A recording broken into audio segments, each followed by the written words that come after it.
If you want to loot, if you want to come to Lake County and loot, I'm going to welcome you to leave. You're more than welcome to get out of this county and don't come back.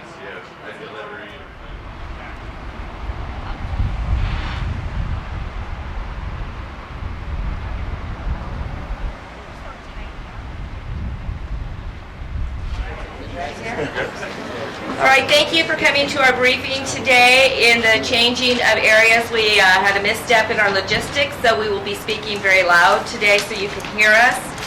My name is Jill Ruzicka. I am the Public Information Officer for the County of Lake, and I'm also the Public Information Officer for Lake County Office of Emergency Services.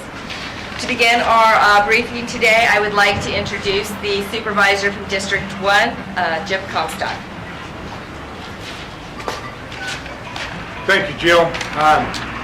First off, I'd like to thank everyone for being here today to help share this very important information with all our Lake County communities. Our hearts and our thoughts and heartfelt sympathy, pardon me for my emotion, but a lot of family and friends directly affected here. Go out to all the community members who have been affected by this valley fire. A special thank you to all the first responders and to the law enforcement. An outstanding job has been performed by them. It's been a phenomenal effort. They have performed so professionally and so well, we cannot thank them enough. I'd also like to thank all of you, to the emergency response agencies that have come from all over the state, many different areas across California, helped Lake County during this just terrible fire, as well as the California Office of Emergency Services for all their support and the assistance that has been granted to us. Thank you to the Big Valley Band of Pomo Indians for their support almost from the day the fire started. And thank you to the Middletown Rancheria Band of Pomo Indians for opening the doors to Twin Pine for a shelter. I've known these folks all my life, and I love them, and thank you. We appreciate the enormous amount of outreach from communities watching our situation and sending their hopes and donations from all across America. We truly thank all of you. In closing, I personally want to express from Lake County our sincere gratitude to the volunteers, the county agencies and employees, out-of-area government agencies who have been here, businesses, and the tribes. We truly appreciate your support, and know that recovery is going to be better because of all your help. Thank you.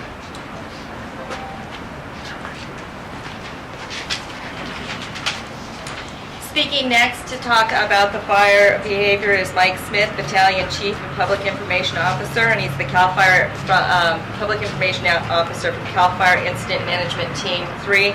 Mike Smith. Good afternoon. I'd like to report that nearly 4,400 firefighters from across California and from across the western United States are currently here in Lake County assisting efforts to control this fire. The valley fire has grown to slightly over 75,000 acres, and you'll notice that's an increase, or a slight increase, from yesterday. That's not a result of the fire's perimeter expanding, but as a result of firefighters' efforts to clean up edges of the fire to make it easier to contain, so that those containment values, those percentages, grow sooner than later, which will allow everyone to get home even sooner. Although the fire grew slightly as a result of those efforts, containment has now reached 53%, and we expect that number to grow in the days to come. Among those nearly 4,400 firefighters include over 430 fire engines, 22 helicopters, 100 hand crews, and 56 bulldozers. We've reached a transitional phase at this point where some of those firefighters are still working to contain the perimeter of this fire, but others are beginning what we call fire suppression repair. And that's where crews on the ground repair the landscape from those suppression activities like bulldozers having operated in the area to return the hills and valleys that we know people in Lake County appreciate and cherish to a state as close to its appearance prior to the fire causing so much damage. Second, I'd like to talk about damage inspection teams that continue operates throughout the fire area. Those inspection teams continue to inspect property and continue to collect data. Data that gets placed into mapping layers that will be able to advise homeowners who haven't had the opportunity to return home yet whether or not their neighborhood still stands and what the damage may look like. That data is still being collected, as I said, and is being provided to Lake County, who has developed a process to distribute that via the internet so that everyone has access to it. Thank you.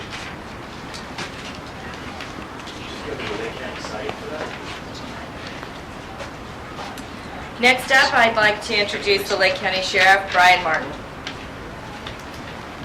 Good afternoon. Thank you for being here.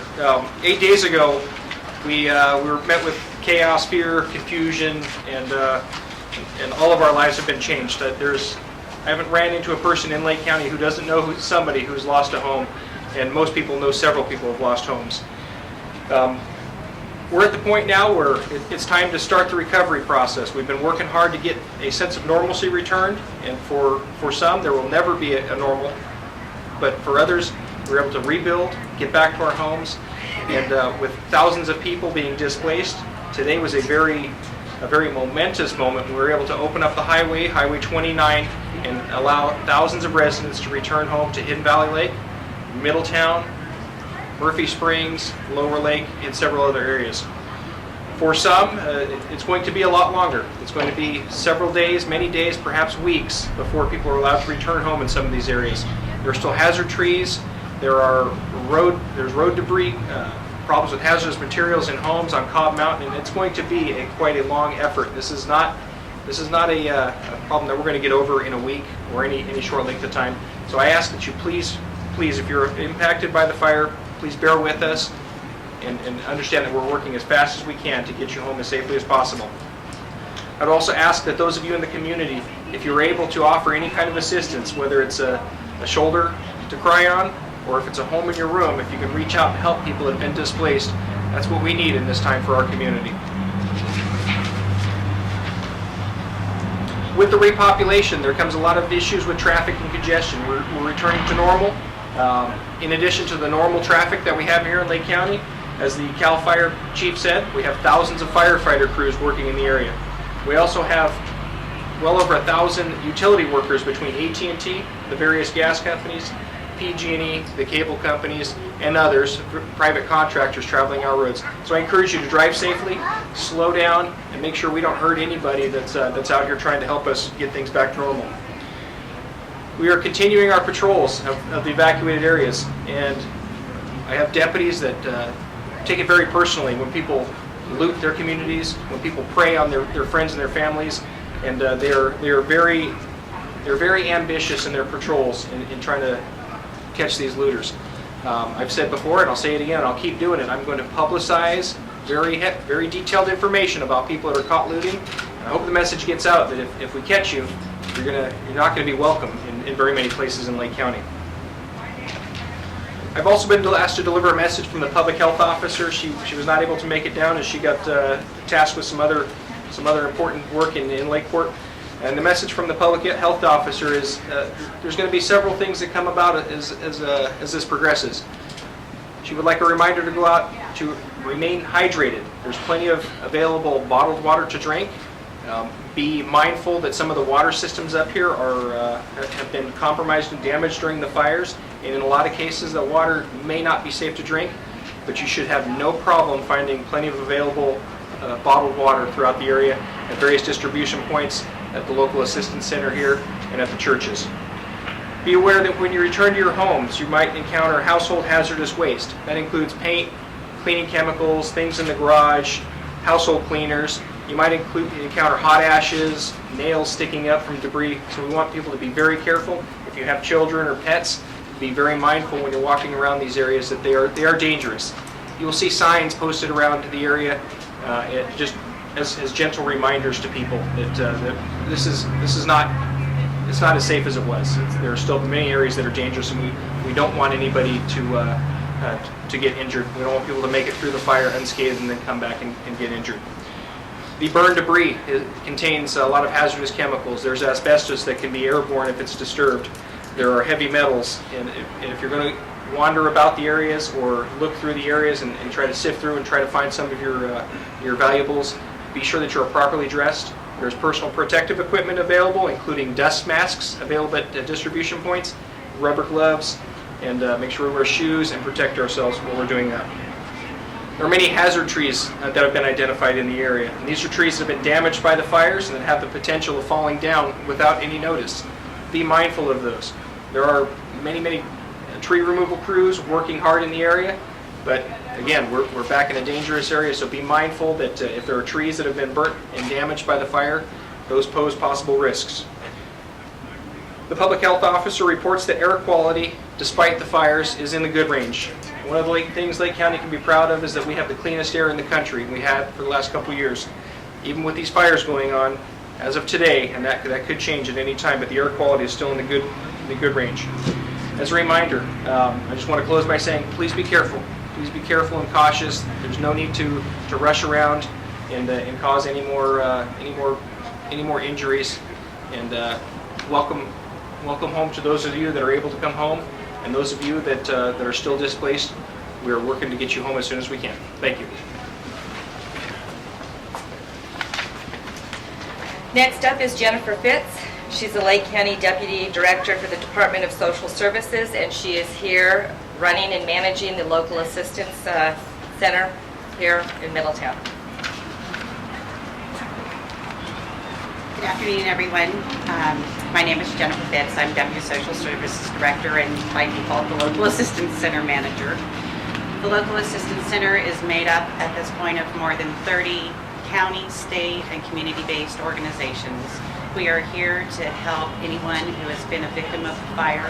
Services that are here include DMV, who's here to help replace any paperwork, titles for cars, driver's licenses. Vital Records is here. Any paperwork that could have been destroyed or damaged in the fire, we're working to replace. We have chaplains here. Therapy dogs are available. The county agencies that are here include social services, community development services, and public services. A lot of the information that Brian talked about, we have more inside. So we're encouraging everyone to come in. Since we opened yesterday at 12 o'clock, we've already met with 117 families. We're planning on being open at least until the end of the week. We have changed our hours. We're going to be open from 9 in the morning until 9 in the afternoon. And while we currently do plan on closing on Friday, if there is still a need in the community, we'll stay open longer. We're here to help. So if there's anything else that we haven't included in here, we're talking to folks before they leave, getting a list of information that they need. We have such an amazing community, and the resources that have been provided are astounding. The people that have donated things, there's a little boy out front who collected books, and he's here handing them out to help victims of the fire.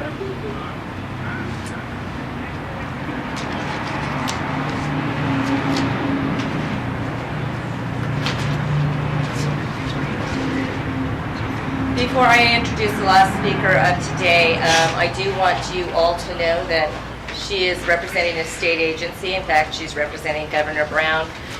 But she has been in Lake County far longer than before the Rocky Fire or the Jerusalem Fire or now the Valley Fire hit.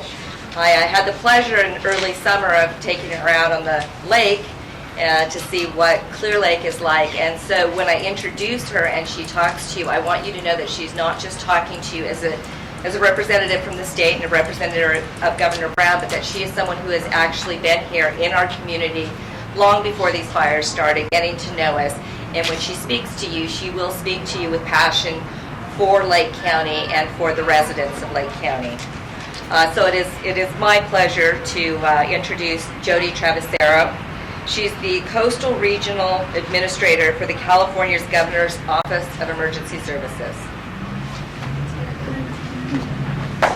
Thank you, Joan. That was very kind. One of the primary missions of Cal OES, or the Governor's Office of Emergency Services, is to make sure we enable and empower the county to find the right solution for the community when disaster hits. So before that happens, we have to build those relationships so we understand the culture of the community. And as Jill had mentioned, yes, of course, we're out here before an emergency strikes to make sure we understand the culture and climate and where we possibly can plug in to support. One of the most heroic efforts, of course, has been through the sheriff and CAL FIRE, but this county, these county officials, it's important to note that I'm hearing from the CAO, Matthew Perry, that possibly 30% of the employees in this county are impacted by this fire.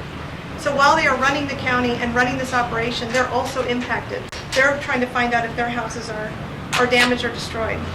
Meanwhile, the EOC director, Carol Hutchison, who also is the director of social services for this county, has been tirelessly working with the state of California to find the right size solution for those people who are uninsured and may require longer sheltering solutions. So for those that are uninsured, I want you to know that the state and the county, with the leadership of the social services director and her amazing team, have established a plan when repopulation occurs that people can come into these centers that we have in place and find out what solutions exist that are exactly what they need. Is the only way I can say it. So given the culture and climate of the people here, the state of California has put a multitude of solutions on the table for the county. The quilt or patchwork of solutions that include everything from hotels, RV spaces, campgrounds. The multitude of solutions that this county has determined are the right solutions for the community here. So I want to celebrate the leadership and resilience of this community and know that the state of California is working side by side with the county to make sure that these right solutions are in place to serve your communities. Some of the gratitude also has to go out with the number of neighboring counties that have provided emergency operations support. I'm just going to list a few here. Yuba County OES, Sacramento County OES, San Joaquin County OES, Marin County OES, San Francisco OES, San Mateo OES, Sonoma OES, Santa Barbara OES, Orange County Water, Santa Clara County OES, San Diego, East Bay Mud, San Francisco Public Utilities, Los Angeles County OES, San Diego, California Volunteers, Sonoma Water, City of Berkeley, and Orange County. So again, I want to thank you very much, and I'm sure that the leaders here today will continue to explain some of the other solutions that are going on. Some of the questions we've received include debris management. The state of California has mission task Cal Recycle to work closely with the county to ensure that the hazardous materials that may exist on these properties can be cleaned up properly. At the same time, we recognize that possible winter storms are coming, so we're doing some advanced planning to make sure that our Department of Water Resources are considering the possible debris flow after the fire. So again, I want to thank you for being here and helping us get the message out. We are working also with California Volunteers to make sure that the community-based partnerships that exist here locally are helping us get that message out. So anything you can do to help outreach and get these messages out to the community about everything that the county's doing and where they can get help would be greatly appreciated. Again, thank you very much, and it's an honor to serve this community.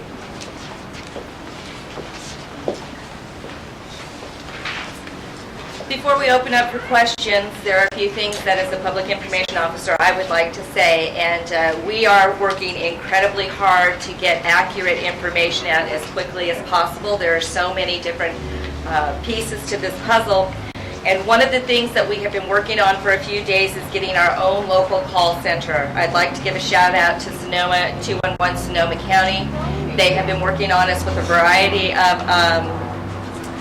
of fires to provide a 1-800 number for people to call into. But Lake County now is working on our own call center.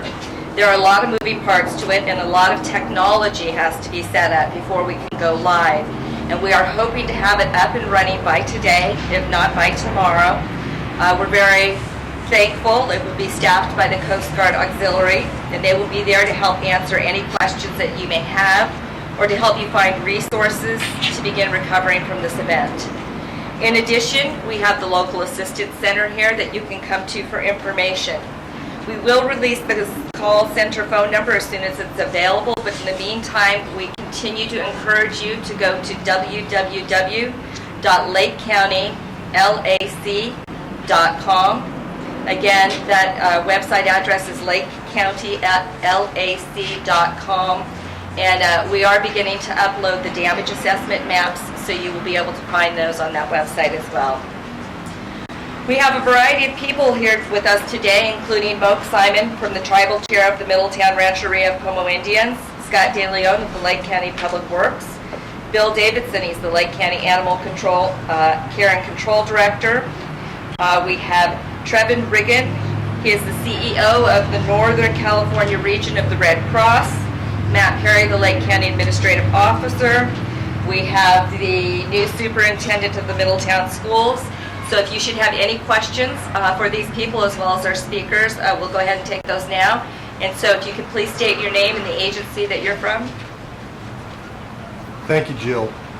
The readers of Lake County News have been inundated with calls about Highway 20, and a change was made in the status of Highway 20 earlier today. Can you please explain that for the readers, what the current status and outlook is for Highway 20 traveling through the county? 20 or 29? 29? 29, pardon. Highway 29. As you can see behind us, 29 is open. We had initially planned on doing some screenings, but with the introduction of estimated 12 to 15,000 people coming through, those screenings would very much hinder people's abilities to get in. There was a major traffic jam when this thing started off on Saturday, and we don't want to recreate that traffic jam. So the decision was made late last night to not conduct the screenings and to open up Highway 29 with the hope that we wouldn't have a traffic jam. As you can see behind you on the highway, we've accomplished that. We've made it so people can get back home efficiently and safely. Hi, I'm Sally Peterson. I'm the Tribal Vice Chairwoman for Middletown Rancheria. We're with Twin Pine Casinos. I had a couple of questions. I would like to know why, and I think I heard that this local assistance center is going to be closed on Friday. And if that's the case, I would like to hear from the tribe's chairman on the services that we are setting up and the Emergency Operations Command Center that we have been operating for the last 2 days. So I would like to hear from him. Right. Jennifer, do you want to take the first part before? We're only planning on closing on Friday if we've met all of the residents. I'm sorry. We're only planning on closing on Friday if we've met all of the residents' needs. If there is still a need for us to be here, we'll stay here. Okay, that's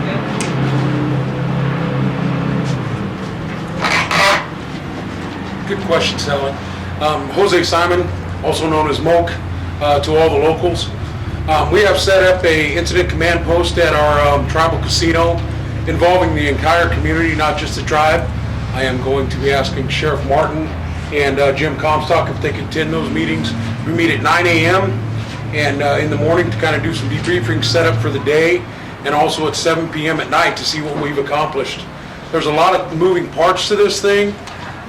Number one is getting our people back. It seems like we're accomplishing that. We have the evacuation center set up with the American Red Cross at the convention center. People are coming home now, and then they'll be seeing some of the devastation. Some people will have their homes. We know they'll be using that center. We're going to keep doing these meetings as long as we need to, which could be up to a year to 2 years. We're trying to invite everybody that we think would be important to help us pass out and disseminate the information out to the public. Currently we have local volunteers setting up the Lions Club for food distribution and clothing distribution. We're also working with Cisco and U.S. Foods to get perishable and non-perishable goods set up there for all the community.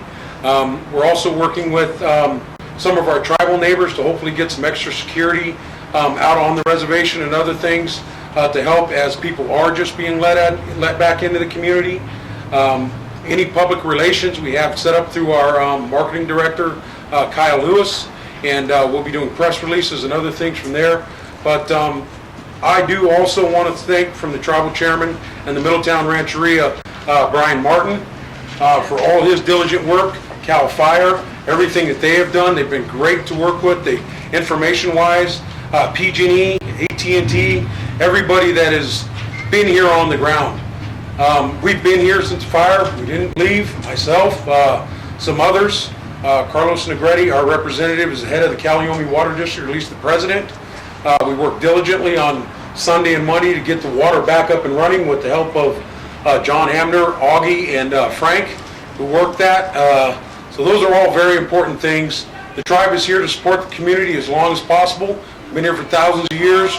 We're not going nowhere, and we will rebuild this place. And we'll do the best that we can. And we'll try and give you as much information as possible. So I just want to let you guys know that. Also want to thank Jim Comstock, Senator Mark McGuire, who stopped by yesterday. We've also talked with Senator Thompson down in Napa the other day with the information. There are a lot of things going on, but we're not going anywhere, and we're going to try and get this community back as soon as possible. And please, if you feel it's important, try and attend the meetings, and we're going to put tasks on the board to get it done. One thing I do want to communicate with county is, we got a lot of people coming in. We're going to need dumpsters to get these refrigerators cleaned out and other things. I know that there are large landowners that said we could maybe set up some places to get that done, but we got to take care of the things immediately, and I think the refrigeration and getting some dumpsters out here is going to be big. So there's a lot of stuff. I want to thank you for the question, Sally, but I love being a Middletown resident. I love Lake County, and we're going to get this thing back. That's all that I can say. So if there's no more questions, thank you, and I love each and every one of you, and let's just get to work and help each other. Chairman, what time are those meetings we're having? 9 a.m.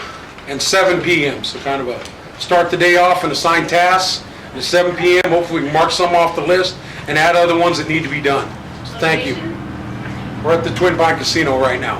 No, but I mean the location for that 9 a.m. meeting. At the Twin Pine Casino, and you'll be directed to the meeting room. We call it the private dining room, but it's getting too big, so it'll be in that area in the casino. Thank you. Right, do we have any other questions? Is the tap water safe here in Middletown yet? Yeah. Boil order? I think it's a do not drink. Water's on. Okay, it is a boil order, and what that means is that you need to bring your water to a broiling boil for at least 1 minute.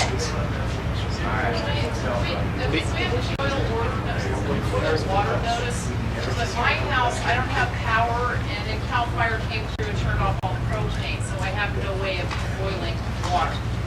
So, If you need water for drinking, there's at the point of distribution, Calpine Center. At the Calpine Center, they're making available 1 gallon of water per person per day for drinking water only. Washing your hands is still okay. And Station 60, also the CAL FIRE station on Highway 175. Okay. So there's drinking water available. Still okay to wash your hands. There's probably maybe not safe for consumption yet. What about for washing dishes? Is it safe for that? Do we have an answer on that? With boiling, yes. With boiling, yes. Unless, of course, you Is it can. safe to bathe in? Keep it away from your face. Keep it away from your face. What we're going to do now is we can do break-off groups with this group of people up here. They can go out here, and if you have individual questions for them, they will be available for you to answer them. Thank you very much for attending today's briefing.